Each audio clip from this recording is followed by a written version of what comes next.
minutos toma asiento, voy a aprovechar de saludarles, en especial a los estudiantes de la Escuela Santa Cruz, que creo que son uno de los que vienen llegando, del Liceo Bicentenario, del Windsor School. Muchas gracias por acompañarnos hoy, a estudiantes de la Universidad Austral de Chile, gente del Centro de Estudios Científicos que nos acompaña hoy, y por supuesto todos aquellos que vinieron a título personal, solo por amor a la ciencia. Muchas gracias por acompañarnos. Voy a presentar brevemente a nuestro expositor, Miguel Riquelme. Miguel nació en Santiago, estudió en la Universidad de Concepción, donde obtuvo su licenciatura en Ciencias Físicas el año 2009. Posteriormente realizó su doctorado en Ciencias Físicas en la misma casa de estudios, bajo la supervisión de Ricardo Troncoso, que es investigador del Laboratorio de Física Teórica del CEC. En su tesis, Miguel estudió la estructura asintótica de la teoría de Einstein-Maxwell en 3 dimensiones, con una constante cosmológica negativa. A partir de febrero de 2016, Miguel se incorpora como investigador postdoctoral a nuestro laboratorio de física teórica y actualmente está interesado en la termodinámica de agujeros negros, así como también ampliar la investigación realizada durante su tesis doctoral. No me explayo más, dejo con ustedes a Miguel Riquelme, quien hoy nos presentará la tertulia titulada Timelapse del Universo. Un aplauso, por favor, para Miguel.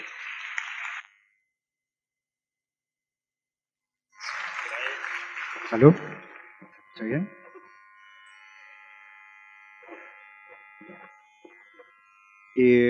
Bueno, primero que todo, bienvenidos a todos y todas. A mí es un agrado estar acá y también es un agrado saber que existe el interés por parte de ustedes de sacrificar una parte de su mañana a escuchar temas que a uno le apasionan, ¿ya? Entonces, quisiera comenzar agradeciendo el espacio y el tiempo, ¿cierto?, para poder contarles esta historia que para mí es apasionante, es muy interesante. Y de la misma forma que agradezco a la gente del SEX por esta instancia, también quisiera agradecer a las personas que hacen posible de repente ese apoyo invisible y que todo confluye para que uno pueda estar en esta clase de instancias. Por favor, aquí también hay asientos. Adelante.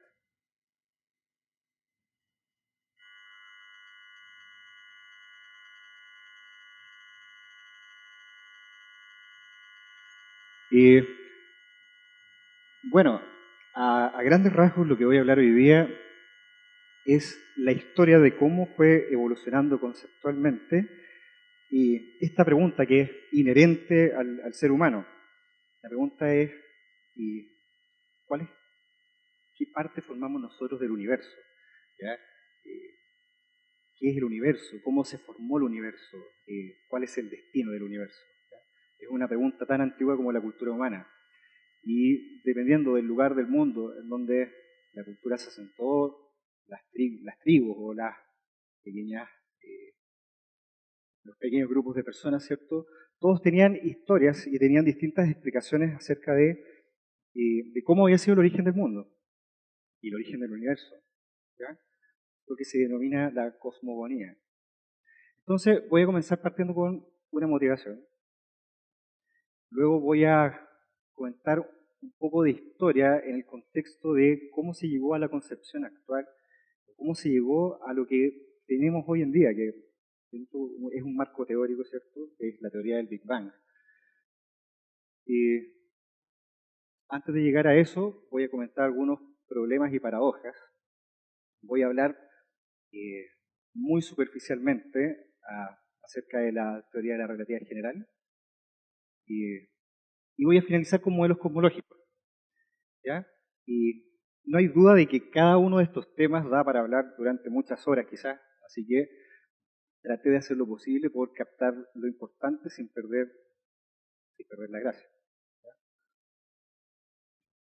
Entonces, aproximadamente hace unos 13.500, ahora sabemos que son más o menos 13.700 millones de años, la materia y la energía, el tiempo y el espacio tuvieron su origen en lo que hoy conocemos como el Big Bang.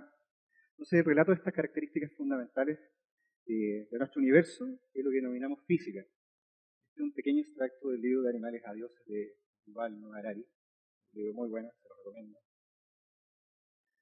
Entonces, voy a comenzar con un poco motivando. ¿Por qué es interesante esto? ¿Por qué nace la pregunta?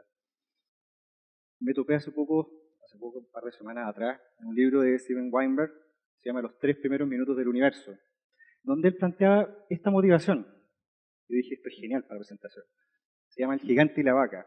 Entonces, esto está en el contexto de un compendio de la mitología vikinga, donde ellos trataban de explicar cómo había sido el origen del universo. Entonces, en particular, antes de que existiera todo, había dos zonas. Una zona de hielo y otra región de fuego, el Niflheim y el Muspelheim, respectivamente. Entonces, había una zona en la cual estas dos grandes masas, tanto de hielo como de fuego, chocaban y provocaban que hubiera líquido de agua, ¿cierto? Entonces, de este líquido surgió un gigante llamado Ymer. ¿Ya? Entonces, la pregunta es, ¿qué comía Ymer? Bueno, curiosamente también, ahí también había una vaca, Audumla, la cual también es conocida como la gran vaca cósmica. Entonces, el gigante Ymer se alimentaba de la leche de esta vaca. ¿Y qué comía esta vaca? Bueno, esta vaca se alimentaba también de sal, que misteriosamente de alguna forma aparecía. Entonces, una de las cosas que a primera vista incomoda para la visión que tenemos nosotros hoy en día es que este tipo de relatos al final del día termina planteando más preguntas que respuestas. Es decir, nosotros creamos una historia o tenemos una historia para explicar el universo y al final resulta que esta historia que nosotros creamos termina planteando muchas más interrogantes de las que pretendía responder inicialmente. ¿Ya? Entonces, lo que voy a hacer ahora es ver o contarles la historia un poco más o menos resumida, bastante digerida, optimizada, de cómo llegamos a lo que tenemos hoy en día. ¿Ya? Entonces, voy a comenzar diciendo que no es mi intención ser polémico, pero les quiero contar que la Tierra es redonda. ¿Ya? Espero que la gran mayoría de las personas acá estemos de acuerdo con esta afirmación, si no vamos a tener problemas. Entonces, esto no es algo que estoy diciendo yo en el año 2019, sino que es algo que incluso Aristóteles, en el año 340 antes de Cristo, en su libro sobre el cielo, él ya había presentado dos buenos argumentos para creer por qué la Tierra era una bola redonda y no un disco plano. ¿Ya? Muy distinto de esto que vemos acá, que es una teoría terraplanista que dice cómo se extinguieron los dinosaurios. Entonces, ¿cuál es una de estos, cuál era una de las razones para creer que la Tierra era esférica? Los invito a que hagan el viaje y traten de sacarse 2000 años de cultura de Internet y volvamos al tiempo de los griegos. Entonces, ¿cómo yo puedo saber que la Tierra es esférica o redonda? Entonces, lo primero podría ser los eclipses de luna. Entonces, nosotros sabemos que los eclipses de luna se forman cuando la Tierra se interpone entre la luz proyectada entre el Sol, ¿cierto? Cuando la Tierra se interpone entre el Sol y la luna, ¿cierto? Entonces, lo que nosotros vemos es que la sombra proyectada sobre la luna es como un disco. Entonces, alguno de ustedes que está camuflado por ahí, un terraplanista, me podría decir, oye, ya es un disco, entonces perfectamente podría ser plana. Sí, ok, para que pasara eso, curiosamente, siempre tendría que ocurrir que la luz del Sol tuviera que chocar de manera perpendicular al disco que está acá, de manera tal que la sombra proyectada sobre la Luna fuera lo que se ve usualmente. De cualquier otra forma, de todas las otras infinitas posibilidades, lo que nosotros veríamos sería una combinación de esto que está acá o elipses sobre la Luna, lo cual claramente no se corresponde con lo que observamos. Entonces, otra forma de saber, otra pista que tenían los griegos en ese momento para saber por qué la Tierra era esférica, tenía que ver con la posición de una estrella, la estrella polar de la constelación de la Osa Menor. Entonces, ellos se dan cuenta de que había estrellas que aproximadamente siempre parecían estar en la misma posición. Entonces pasaba algo muy curioso, que de repente la gente que navegaba iba más hacia el norte, ellos se dan cuenta que a medida que yo me acerco hacia el norte, la posición de esta estrella en el firmamento cambia y la veo más encima de mí. Caso contrario, cuando yo me voy hacia el sur, lo que ocurre es que el ángulo de visión entre yo y la estrella polar empieza a disminuir, ¿ya? Lo cual también sería una prueba de que, al menos, de que la Tierra no es plana, ¿ya? También hay otro argumento, bueno, en realidad hay infinitos argumentos, la verdad es que podríamos estar hablando semanas de todos los argumentos que hay. Entonces, lo quisiera dejar hasta ahí. Entonces, Aristóteles no solamente hablaba en su libro, no solamente hablaba de por qué la Tierra no era plana, sino que también él hablaba de lo particular, lo especial que era la Tierra en el universo. ¿Ya? Entonces él fue uno de los precursores de lo que hoy conocemos como la teoría geocéntrica. Esta teoría que decía que la Tierra es el centro del universo, tanto la Luna como todos los planetas y todas las estrellas giraban en torno a la Tierra. El problema es que para que hubiera una concordancia entre este modelo, esta teoría geocéntrica y lo que se observa en el firmamento, ¿ya? Tenían que suponer una especie de movimientos muy complicados. Y aún así, en el caso de suponer este tipo de movimientos tremendamente complicados, aún así habían dudas.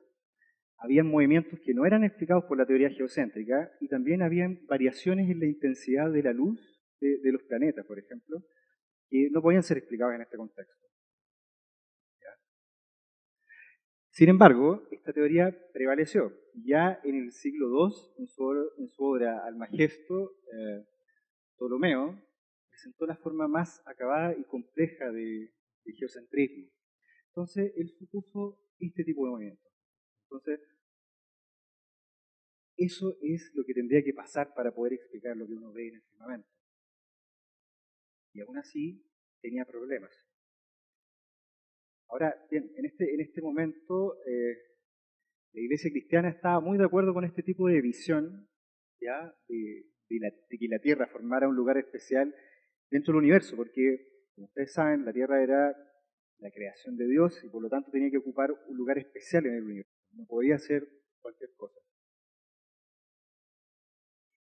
Entonces, este modelo geocéntrico sobrevivió por cerca de 20 siglos, hasta que un sacerdote polaco, Nicolás Copérnico, en el año 1514 aproximadamente, propuso de manera anónima una teoría que se denominó más tarde teoría heliocéntrica. Esta teoría heliocéntrica postulaba que en realidad la Tierra no ocupaba un lugar especial dentro de nuestro universo, sino que en el fondo era solamente un planeta más que giraba en torno al Sol, al igual que todo el resto de los planetas que se observaban. ¿Ya? El golpe mortal a la teoría aristotélica ptolemaica llegó de la mano de Galileo, de Giordano Bruno y Kepler, alrededor del 1600. Entonces, lo primero que observó Galileo es que él, ocupando su telescopio, ¿cierto? Este instrumento que él construyó para poder observar la Luna y los planetas, él se dio cuenta de que había lunas orbitando Júpiter, de la misma forma que la Luna orbita la Tierra. Entonces, lo primero que él dijo, bueno, quiere decir que quizás la Tierra no es tan especial. Si Júpiter tiene sus propios satélites, la Tierra tiene sus satélites, quiere decir que no todo en el universo gira en torno a la Tierra. ¿Ya? Esa fue la primera pista. Tiempo después, Giordano predicaba que el universo era infinito, que no tenía un único centro y que estaba lleno de mundos, como la Tierra, que estaban habitados. Y bueno, aquí hay una foto que nos dice que la historia para Giordano no terminó muy bien. Tiempo después, basado en las observaciones astronómicas, un compendio de datos tremendo que tenía Tycho Brahe, Kepler fue capaz de deducir unas leyes que explicaban el movimiento de los planetas. ¿Ya? Entonces, él se dio cuenta de que las órbitas circulares que uno puede observar en el modelo de Copérnico, en realidad no eran circulares, sino que correspondían a elipses, ¿ya? Donde el Sol ocupaba uno de los focos de la elipse. Sin embargo, Kepler no estaba contento con estas órbitas elípticas, ya que dentro de su visión eran órbitas menos perfectas que las órbitas circulares. ¿Ya?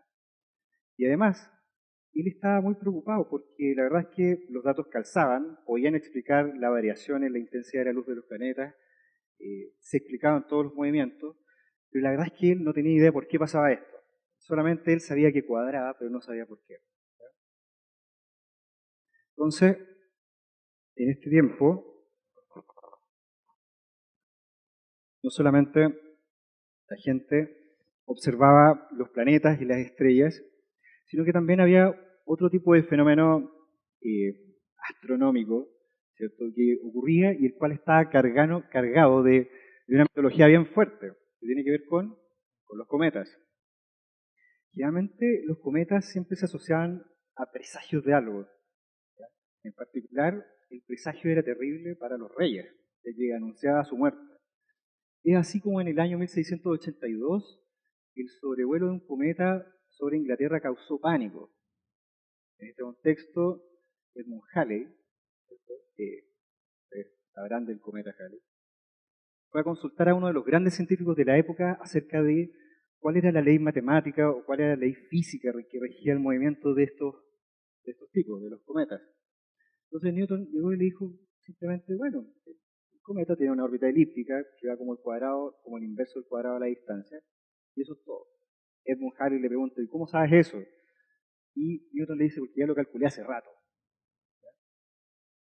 Entonces Halley, que estaba realmente sorprendido por lo que Newton le acaba de decir, se ofreció a financiar la publicación de esta nueva teoría. ¿Ya?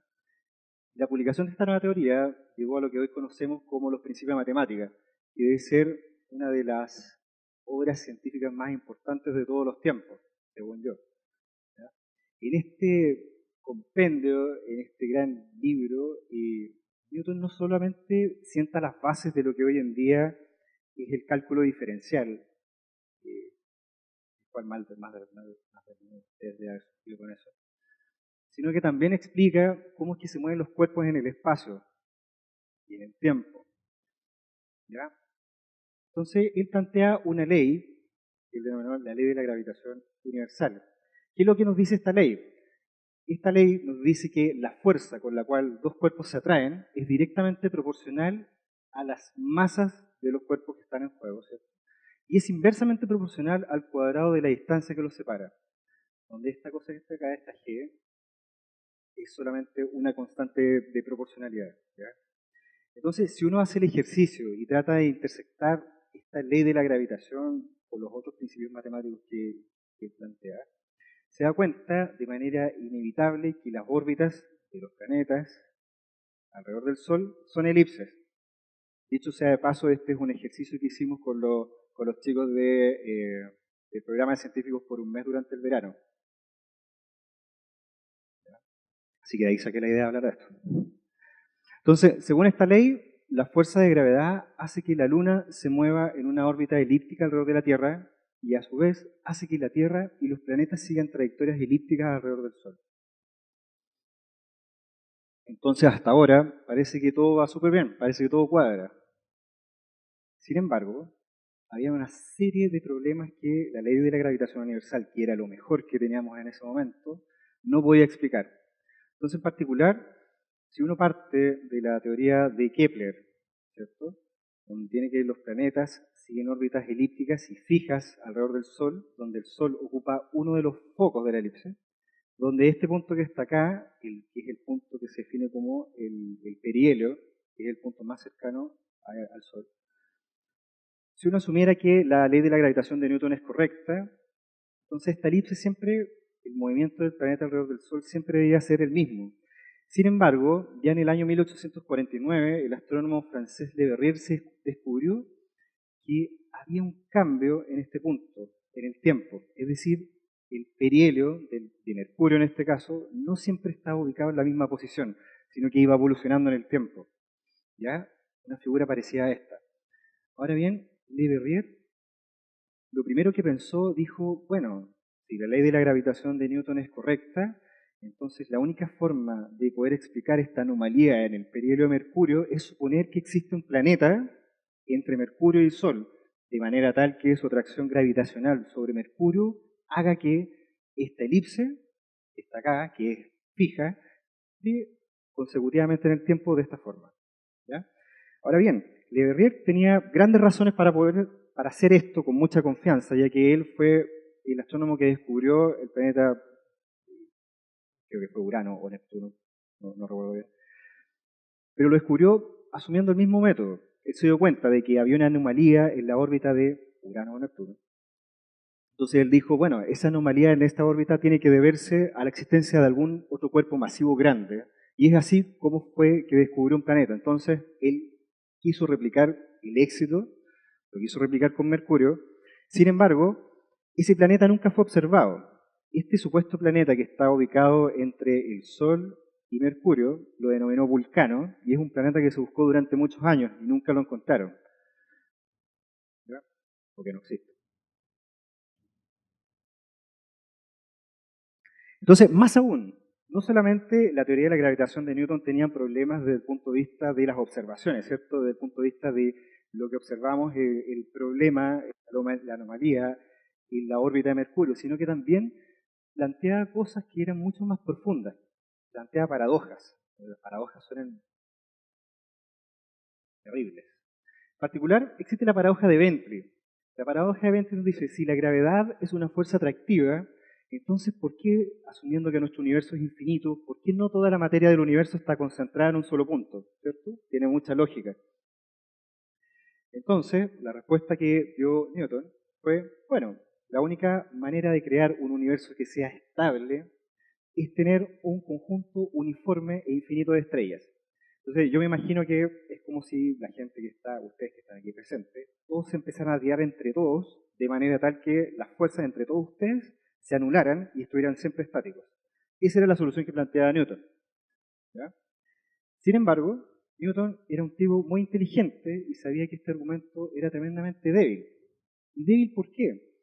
Porque basta con que nosotros miremos el firmamento, como lo hacían los griegos, o ahora en el día de hoy usando telescopios, para darnos cuenta de que en el universo no hay nada que esté quieto, no hay nada que sea estático, todo está en movimiento. ¿Ya? Por lo tanto, esa suposición de que todo en el universo está quieto, producto de una cancelación de fuerzas entre un uniforme e infinito número de estrellas, es muy improbable. Entonces, reconociendo la debilidad de este argumento, Newton apeló a un poder divino. Newton era un tipo muy creyente.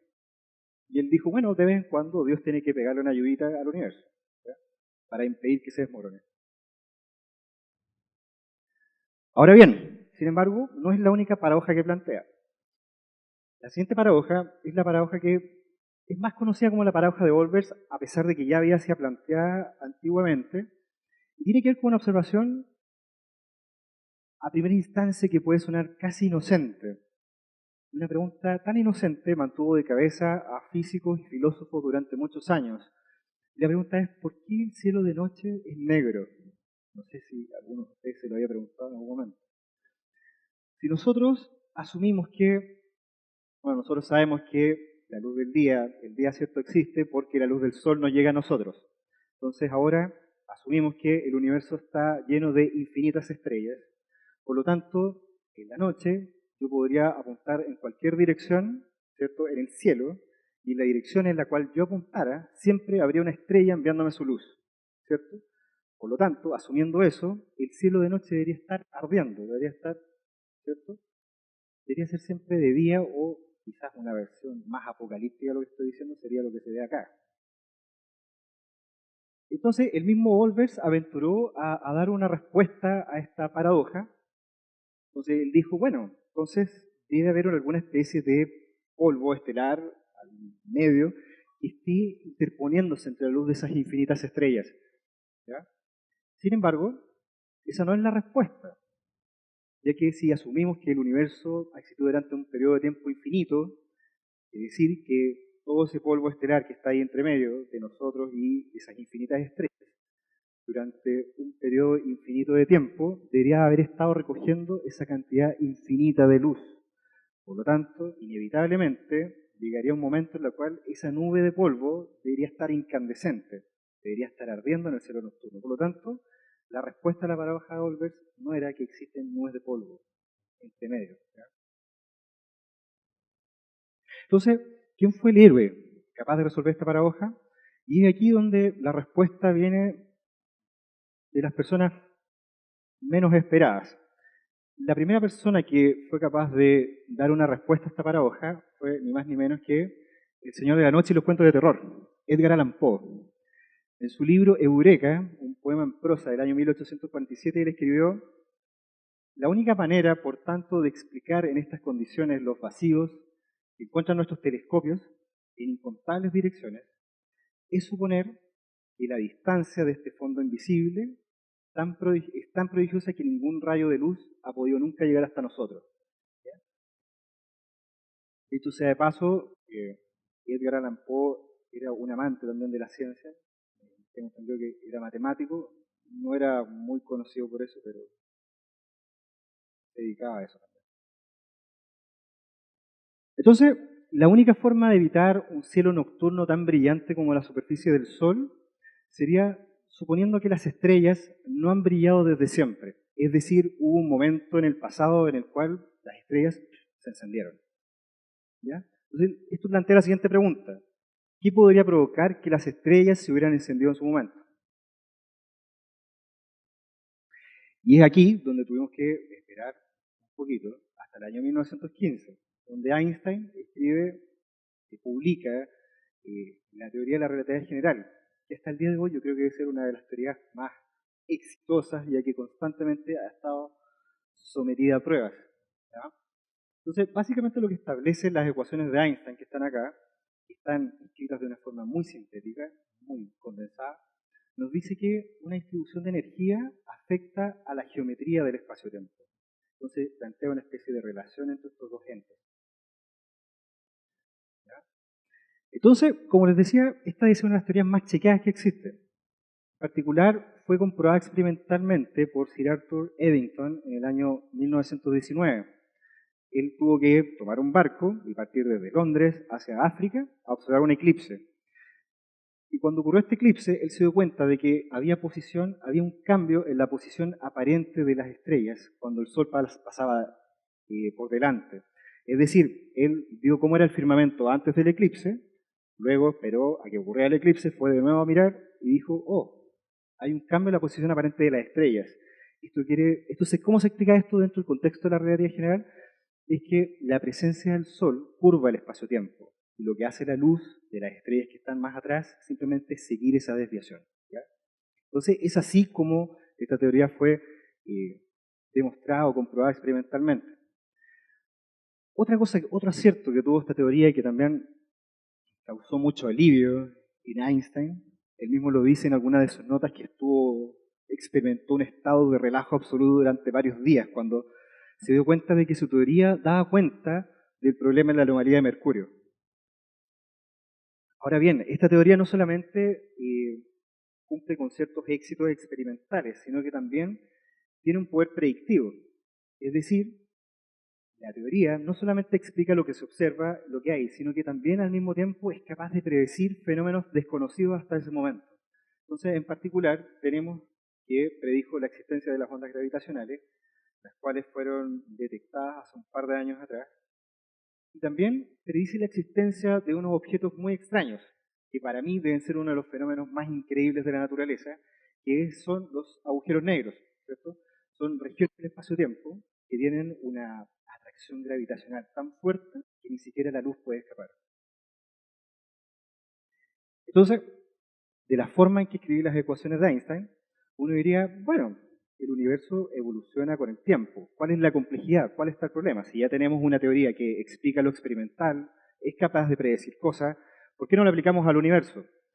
El problema es que no es tan fácil llegar y aplicar este tipo de teoría al universo, debido a que lo que estaba sintéticamente escrito ahí se compone de una serie de cosas matemáticas que son tremendamente complicadas y difíciles de definir.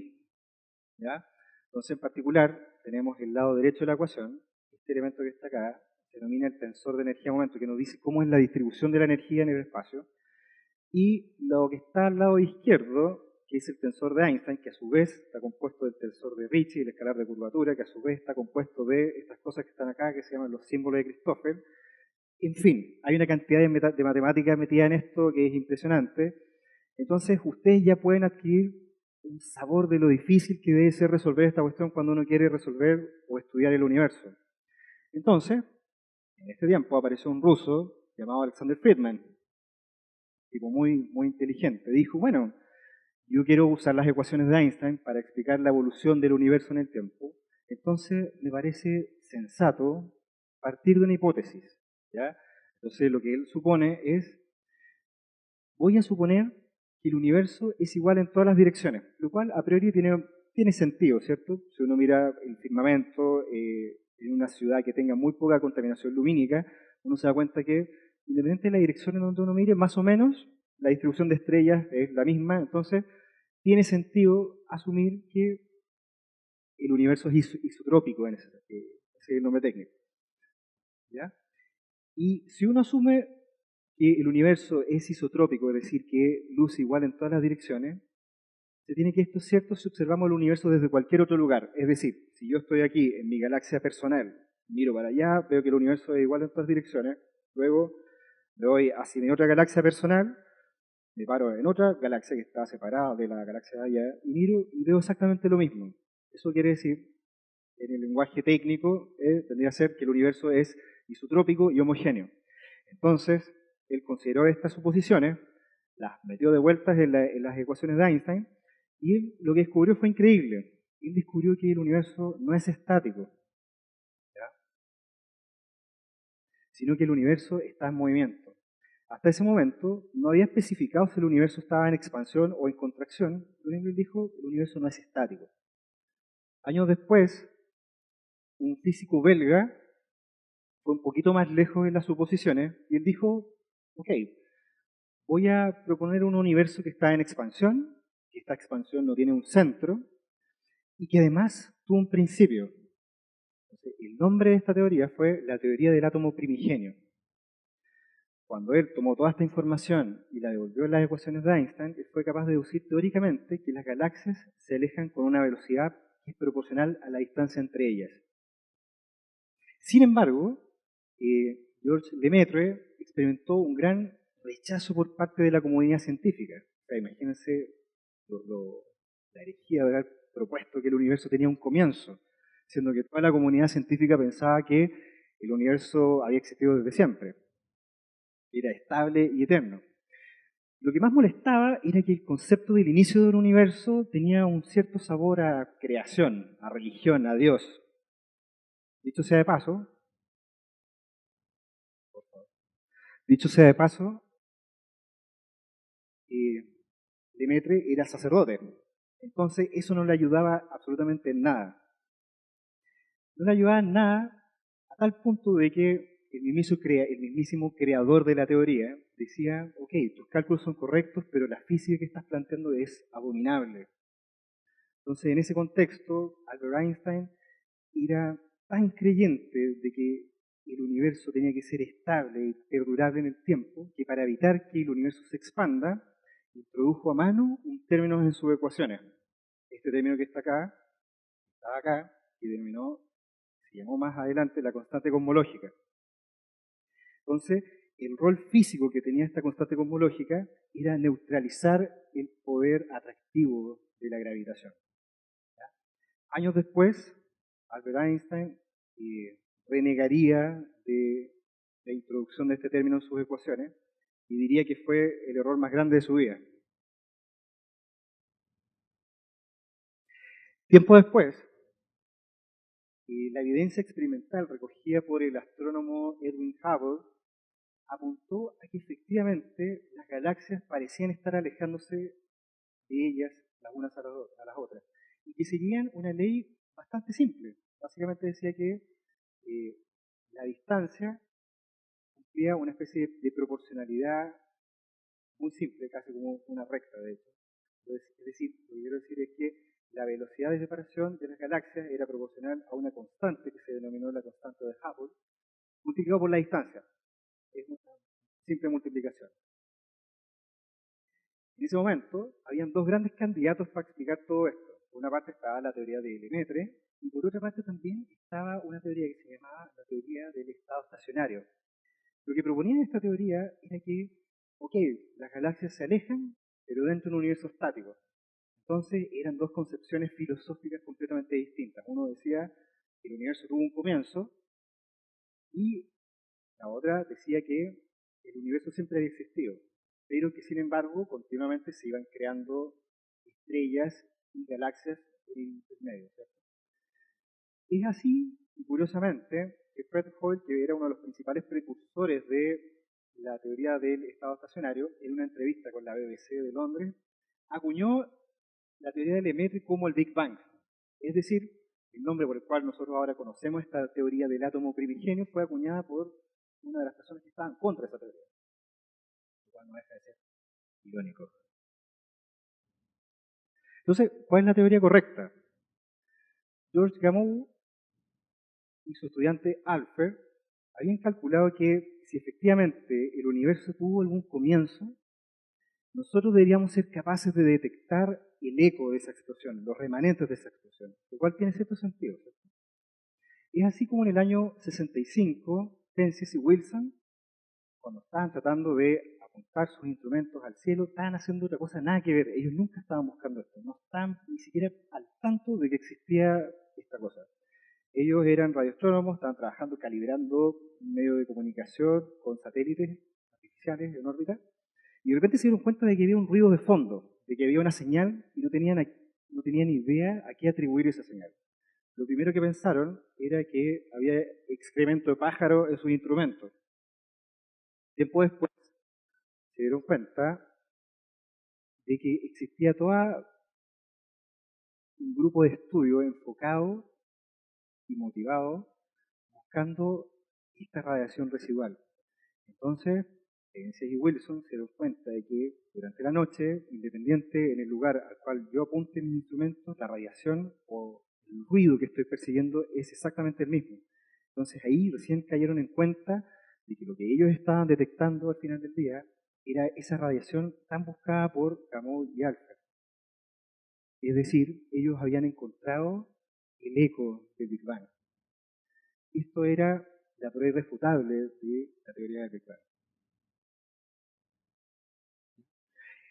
Y la dirección, el hecho de que miremos el universo, el hecho de que el universo se vea igual en cualquier dirección, sugiere que el universo también podría parecer igual visto desde cualquier otra galaxia, que era la segunda hipótesis de Friedman. Y lo otro tiene que ver con que, independiente de la dirección en la cual uno mire a grandes escalas, el universo es más o menos similar. Incluso uno lo puede ver en términos de esta radiación de fondo. Independiente de la dirección en la cual yo mire esta radiación, más o menos voy a ver lo mismo. Es decir, se satisface también la primera hipótesis de Friedman, que era que el universo fuera isotrópico. Sin embargo, las sorpresas no acaban.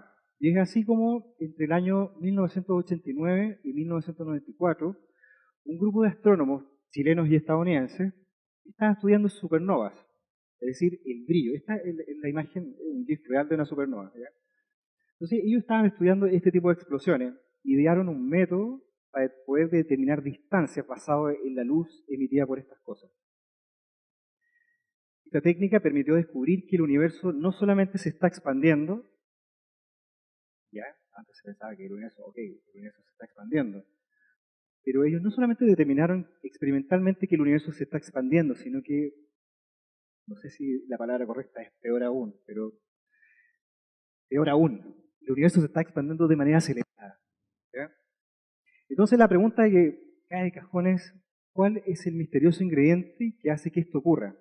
¿Será acaso la constante cosmológica que Einstein metió a mano en sus ecuaciones para poder jugar con el destino del universo? Bueno, aquí tienen la foto de los astrónomos chilenos que participaron en este estudio, Javier José Massa, muy conocido.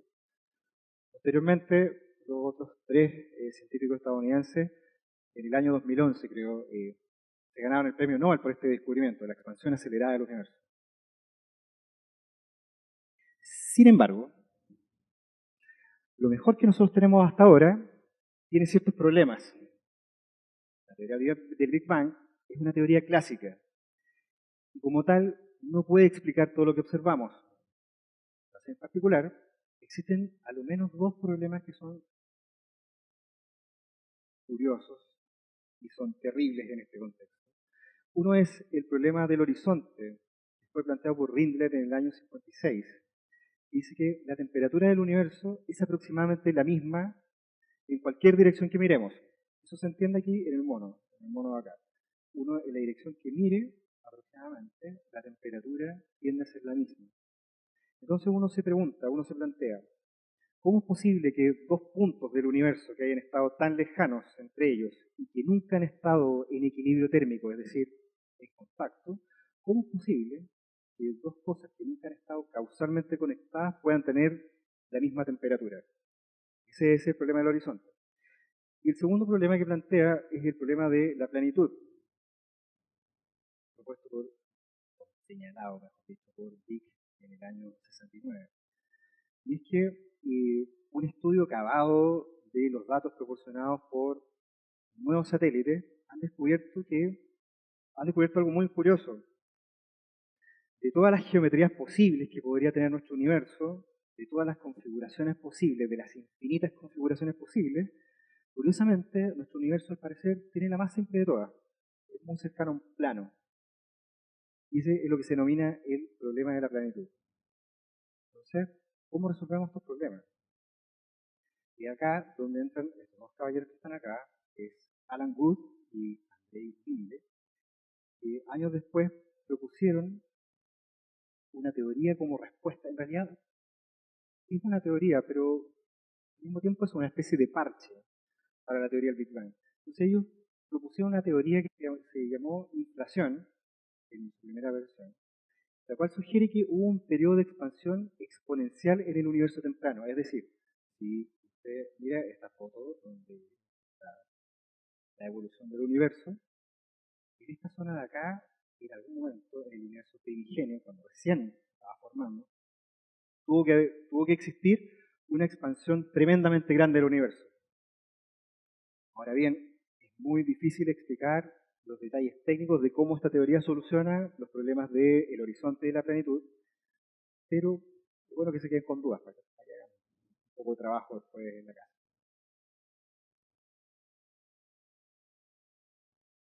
Eso fue todo. Entonces, antes de finalizar y quizás empezar con algunas preguntas, les quería comentar que hoy es un día bien especial. Quizás muchos de ustedes están, eh, al tanto de que hoy se liberó eh, una foto del primer agujero negro. No sé si alguien tuvo la oportunidad de verlo por ahí. Sí. Entonces, eso, muchas gracias. Este es el video.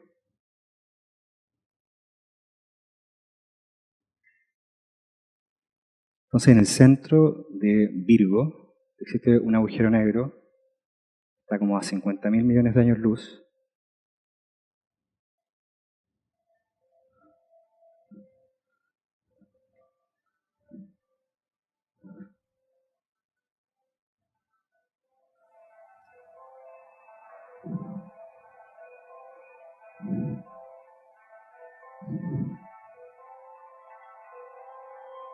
Ahí está. Esto es real, esto existe. Y esta es una de las predicciones de la teoría de Einstein. Es la foto de algo que no emite luz. Increíble, ¿no? Bueno, muchas gracias.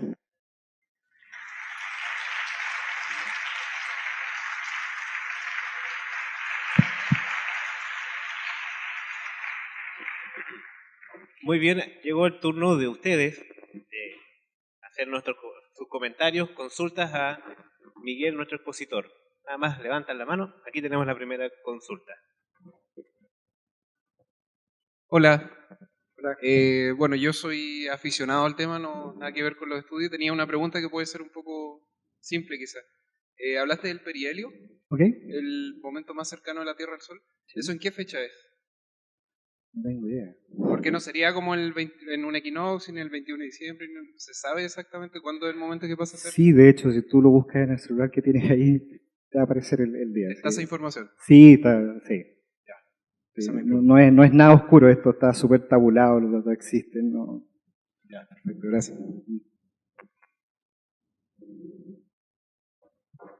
Sí, una pregunta. Había un científico, no me acuerdo bien el nombre, que nombró, dijo que él decía que las estrellas no siempre estaban encendidas, sino que se encendieron en algún momento. ¿Cómo ocurrió eso? ¿Cuál era la explicación?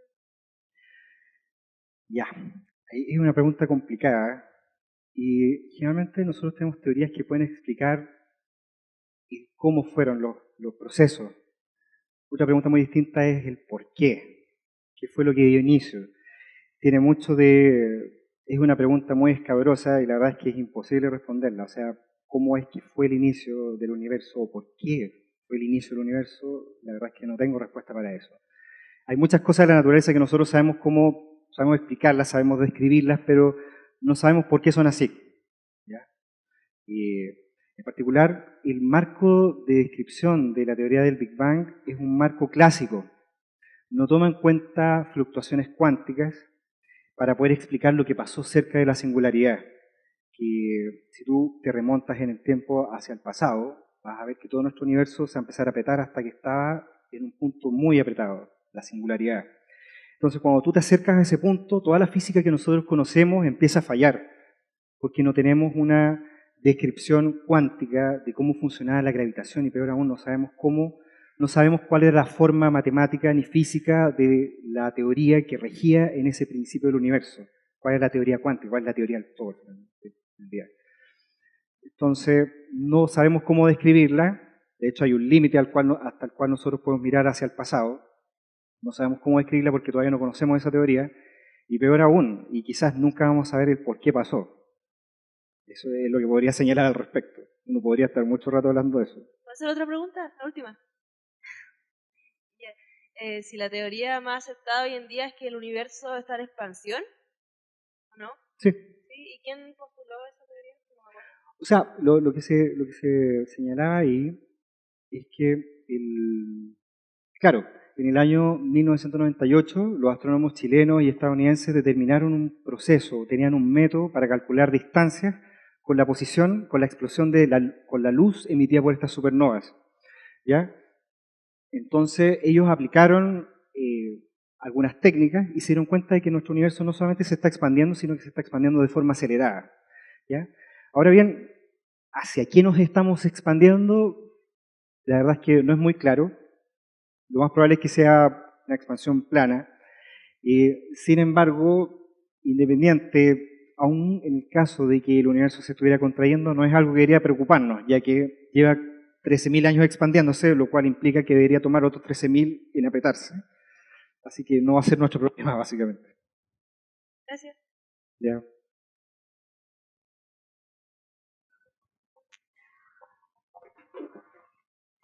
Hola. Hola.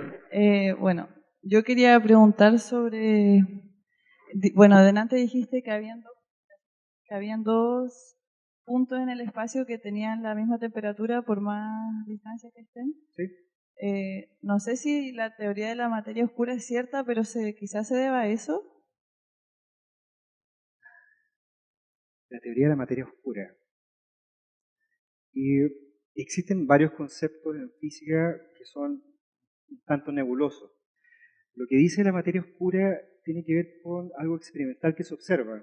Dice, si tú tomas, por ejemplo, una galaxia, y tú dices, mediante efectos gravitatorios determinas cuál es la masa de esa galaxia, tomas ese dato y lo dejas acá. Imagínate que esa galaxia pesa 10 kilos. Luego, lo que tú haces es considerar cuánto es lo que pesan todos los ingredientes de esa galaxia y te va a dar 2 kilos.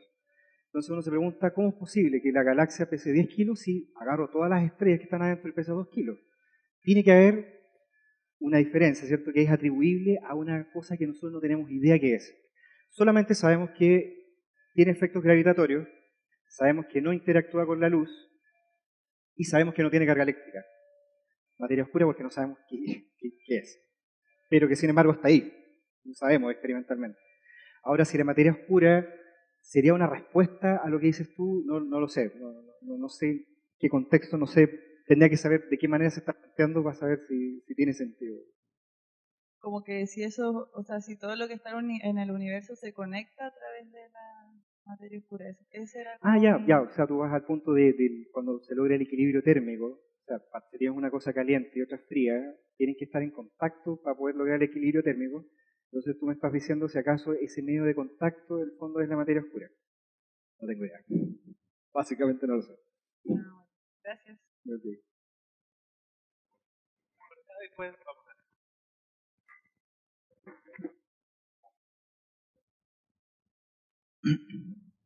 Yo tenía como dos preguntas. Hola. Una tiene que ver con el problema de la planitud. Ajá. Al ser el universo plano, ¿eso implica que se puede recorrer de punto a punto? Al contrario de como si fuese una esfera, porque ahí ya podrías recorrerla así y un punto sería volverías. Yo, por ejemplo, la esfera, la planeta Tierra, igual la podría recorrer de punto a punto. Es decir, yo podría partir en un punto, le doy la vuelta y podría volver al mismo punto. ¿Cierto? Y en el plano, claro, si tú asumes que, supongamos que el plano, hay un centro en ese plano. ¿Ya? Supuestamente no hay un centro, hay una explosión sin centro. Pero supongamos que hubiera un centro y una persona tiene el tiempo y tiene las ganas de caminar, podría llegar hasta el punto en donde este universo plano se está expandiendo. No lo va a recorrer todo, pero sí, como hemos asumido el universo es isotrópico, entonces recorrer en una cierta dirección debería ser lo mismo que recorrerla en todas las otras posibles. No debería haber gran diferencia. La otra era sobre el agujero negro. En el fondo, ¿qué es lo que se le tomó foto a la radiación? Ya, es curioso eso, y es súper interesante la pregunta, la agradezco bastante. Uno dice, ¿cómo es posible tomar una foto de algo que no emite luz? ¿Cierto? Sería como estar de noche en una pieza oscura y tomar una foto sin flash, ¿cierto? Entonces, lo que hicieron los astrónomos es considerar agujeros negros supermasivos que están cerca de mucho material que está brillando, nubes estelares.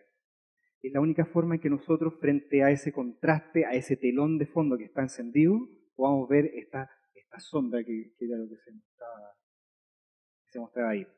Es como ver el contraste en el fondo, es como que, no sé, esto está todo encendido y yo me paro y me tomo una foto. Yo soy un agujero negro, me pongo acá y ven la sombra del agujero negro sobre este telón de fondo. ¿Ya? Ahora tengo entendido que los tipos estaban estudiando dos agujeros negros. El que les mostré es el de la galaxia M87, pero también existe otro que es de la galaxia Sagitario A, que es el centro de nuestra galaxia, de la Vía Láctea. El problema que tuvieron ahí es que ese agujero negro está girando tan rápido, parece que tenían problemas en coordinar la información entre los distintos radiotelescopios para poder crear una imagen nítida. Y fue un problema técnico, pero el otro salió bien, eso es importante. Salió no.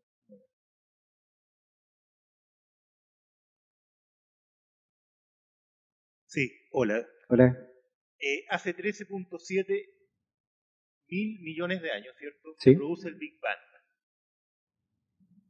Por ejemplo, ¿qué es lo que se piensa que había antes del Big Bang? O sea, hace 14 mil millones de años, por ejemplo, habían masas amorfas, diferencias de presión en el espacio, se podría hablar incluso de espacio o de tiempo si no está todavía claro si existía materia. ¿Qué hay antes? ¿Cuáles son las teorías de antes del Big Bang? Esa es mi pregunta. Excelente pregunta. Es una de aquellas preguntas escabrosas. Si uno asume que la teoría del Big Bang es la teoría que nos dice cómo fue, no el cómo fue, sino que nos describe la evolución del universo, entonces uno tiene que el inicio del tiempo, del espacio, de la materia y la energía fue en este punto, en la explosión de este punto de densidad infinita. Entonces, si uno tiene que el universo tuvo un comienzo, es decir, el espacio y el tiempo, como una entidad, tuvieron un nacimiento, entonces, bajo ese contexto, en ese marco teórico, no tiene sentido realmente preguntar qué es lo que había antes, porque el tiempo como noción de tiempo, como la conocemos nosotros, no existía. ¿Perdón? Claro, no existía nada, ese es el punto. No existía materia, no existía energía, no existía ni el espacio ni el tiempo. Si no existía el tiempo, no podemos preguntarnos qué es lo que había antes. En el peor de los casos, uno podría decir, supongamos, quizás esto siempre es bueno ponerse como en el caso para pensar en cosas. Supongamos que pasó algo antes. La verdad es que no hay forma de que yo esté conectado causalmente a lo que pasó anteriormente a la explosión del Big Bang. Porque como mencionaba al término de la charla, la teoría del Big Bang es una teoría clásica que el cual su marco de acción no toma en cuenta consideraciones cuánticas que estaban muy presentes y que jugaban un rol preponderante en el momento de la explosión. Por lo tanto, no tenemos acceso a lo que pasaba ahí. Entonces, son como dos formas de verlo y la verdad es que uno podría decir, no puedo preguntarme qué es lo que había antes del inicio del tiempo porque no había tiempo. Hola, mira, Hola. yo soy profesor de física y bueno, traje a mis alumnos para que entiendan un poco más el tema relacionado con el origen y evolución del universo. Pero mi pregunta va enfocada en qué te sirve a ti particularmente esta nueva fotografía que hay del universo, o sea, perdón, del agujero negro. La verdad Porque es que se supone que es un trabajo de los astrónomos y tú eres físico teórico, entonces, por ejemplo, si tú quisieras obtener alguna información más allá del agujero negro, ¿cómo lo podrías hacer? ¿O para qué te sirve a ti? ya, o sea, claro, la pregunta es, yo como físico teórico, ¿de qué me sirve esta foto? Y bueno, en principio podría decir que de nada, ¿ya? Y la verdad es que yo trabajo en física de agujeros negros, pero son unos agujeros negros que ni siquiera existen en el universo real, ya que existen en 3 dimensiones, es decir, 2 dimensiones espaciales y una temporal. Es decir, yo trabajo en una especie de modelo de juguete, un modelo reducido. Uno trabaja en ese tipo de cosas porque el problema en 4 dimensiones es tan complicado que tú lo tienes que simplificar un poco para poder entender los aspectos esenciales de la problemática que estás trabajando. Ahora en particular, yo podría decir que lo que a mí en lo personal, o quizás de qué forma esto impacta positivamente en la sociedad y en las personas, por qué nos afecta a nosotros, o de qué manera nos debería importar que astrónomos tomaran una foto de un agujero negro que está a 50.000 millones de años luz, o 50 millones de años luz. ¿Por qué nos debería importar eso? Quizás no necesariamente te va a importar por la parte técnica o la parte científica, pero no nos olvidemos de que estos grandes hitos científicos que se logran llevar a cabo, para poder hacerlo es necesario construir grandes máquinas. Entonces, los subproductos derivados tecnológicamente de lograr estas grandes proezas científicas son las que nos han llevado hoy en día a tener cosas como Internet, básicamente. Básicamente es un subproducto de haber construido un acelerador de partículas. Entonces, la verdad es que hasta ahora, en este momento, realmente es insospechado, por lo menos para mí. Recordemos que esta noticia salió recién hace 2 horas. Entonces, es insospechado para mí cuáles van a ser los alcances, tanto teóricos en mi trabajo como los prácticos en el día a día de todas las personas. Pero no hay duda de que va a afectar positivamente en todas nuestras vidas. No sé si de aquí a un año, pero en el futuro cercano lo más seguro es que sí. Hola.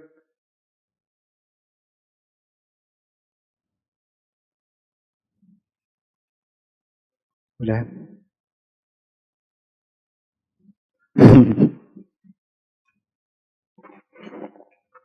Hola, encontré muy interesante el hecho que has logrado simplificar muchos conceptos teóricos físicos y de la mecánica cuántica.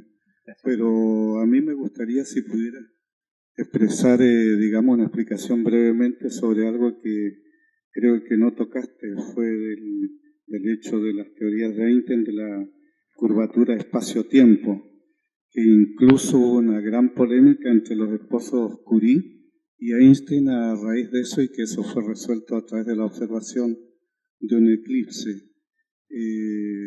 También me gustaría si pudieras explicar algo de la geometría no euclidiana, que habla de que 2 rectas paralelas en el espacio infinito se cruzan. Gracias. Es una pregunta muy técnica, ¿ya? Pero usted me está sacando de la geometría cartesiana, me está llevando a la geometría euclídea. Entonces, ¿cómo es posible que 2 rectas se crucen en un punto? Esa es la pregunta. Bueno, en la geometría euclidiana, o sea, imagínense que usted, por ejemplo, está parado sobre el planeta Tierra, la superficie del planeta Tierra, y usted localmente va a seguir 2 rectas paralelas. Localmente, esta geometría es plana, pero sin embargo, globalmente tiene otras propiedades. Es decir, si yo me paro en el planeta Tierra, defino 2 direcciones paralelas y me pongo a caminar, va a llegar a un punto en el cual, exacto, la curvatura de la Tierra va a jugar un rol y inevitablemente esas rectas que eran paralelas en esta geometría se van a cruzar. Hasta antes de Einstein, la física que se manejaba era la física de Newton. Y en la física de Newton, la concepción del universo que nosotros teníamos era que el espacio y el tiempo eran 2 entes absolutos que vivían por separado. Es decir, el tiempo corría de manera absoluta por su propio carril y el espacio por su propio carril. Luego Einstein lo que hizo fue un salto conceptual y filosófico al mismo tiempo tremendo. Él dijo, el espacio y el tiempo no son dos entes absolutos que existen por separado, sino que en realidad forman parte de una misma entidad física, ¿ya? Que vendría a ser el espacio-tiempo. Entonces, lo que plantean las ecuaciones es que la distribución de energía dada por este objeto que está acá, en el fondo lo que hace es modificar la geometría del espacio-tiempo.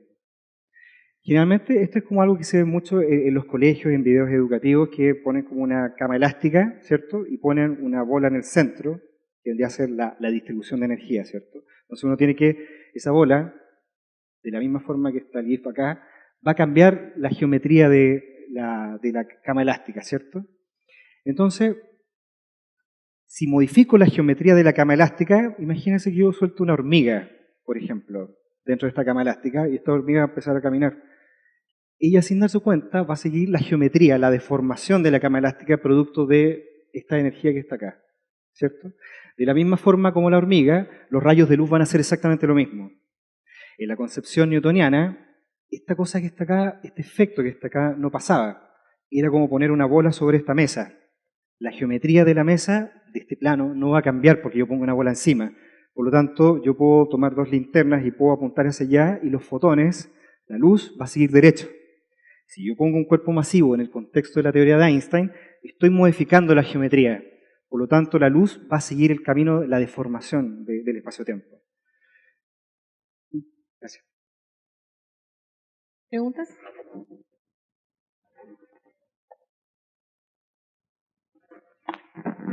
Buenas. Mejor. O sea, más que nada es pedir como su opinión de una teoría que leí el otro día, que era que ahora que se comprueba, por si es así, la existencia del agujero negro, que tiene un espacio y tiempo específico.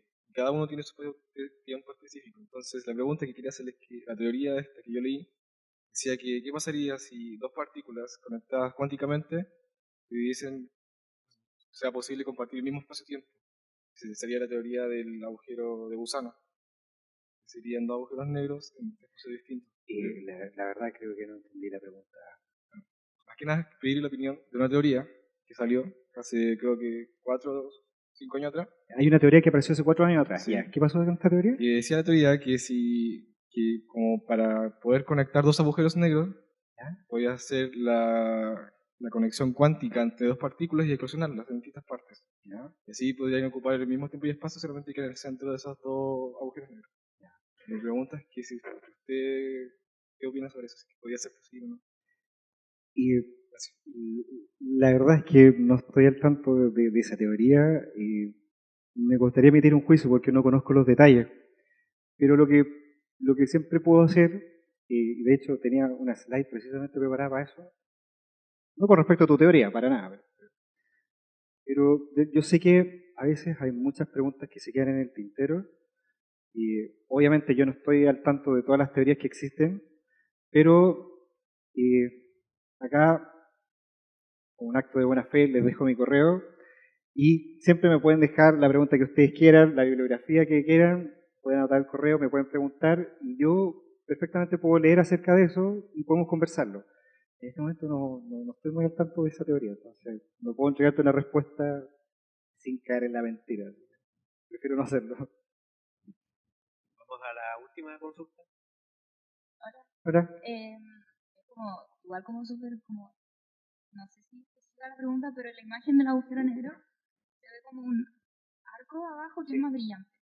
Eso que, o sea, ¿por qué ocurre el arco más brillante? Bueno, porque justo lo escuché antes de venir para acá. Yo estaba viendo la conferencia y la verdad es que tenía muchas ganas de poner la foto de la presentación y para mí fue muy bonito poder poner el video porque la verdad es que realmente es un hito científico, es algo histórico, tomar la foto de un agujero negro. Y la existencia del agujero negro se confirmó experimentalmente, pero al mismo tiempo a través de este choque de las ondas gravitacionales, esa perturbación que fuimos capaces de detectar hace un par de años atrás. Pero una cosa es poder detectar los efectos de la colisión de dos agujeros negros y otra cosa es ver las fotos del tema. Entonces, ¿por qué esa asimetría en la foto? Creo que esa era la pregunta. Entonces, lo que escuché que decía el astrónomo en la mañana, que le hicieron exactamente la misma pregunta, tenía que ver con el ángulo en el cual están puestos los instrumentos con respecto al horizonte de donde está esto. Tiene que ver porque nosotros estamos un poco más al sur, una cosa así. Básicamente es porque no estamos de frente, sino que estamos un poquito hacia el sur. Básicamente por eso se ve ese halo brillante, se ve más denso, más fuerte en la parte inferior que en la parte superior.